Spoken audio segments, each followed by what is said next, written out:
রাস্তাতে অটো দিয়ে যাওয়ার সময় রাস্তার ভিতরে দেখছি অনেক যানবাহন এখানে আটকে আছে। তো কী কারণে আটকে আছে এখানে আন্দোলন করছে।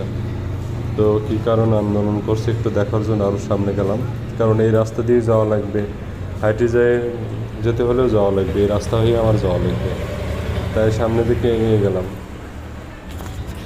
যাওয়ার পর দেখছি অনেকটাই, যেহেতু অনেকখানি রোড জুড়ে যানবাহন আটকে আছে, তো সামনের দিকে এগোতে থাকলাম। দেখছি অনেক মানুষ হেঁটে যাচ্ছে আমার মতোই, কারণ এখান থেকে যেহেতু কোনো গাড়ি যেতে পারছে না, সব গাড়ি আটকে আছে। তো অনেকক্ষণ ধরেই নাকি আটকে আছে, যার কারণে অনেকগুলো গাড়ি আটকাই গেছে রাস্তার উপরে। তো সামনে এগোচ্ছি, এর ভিতরে অনেকে বলা কওয়া করছে যে এখানকার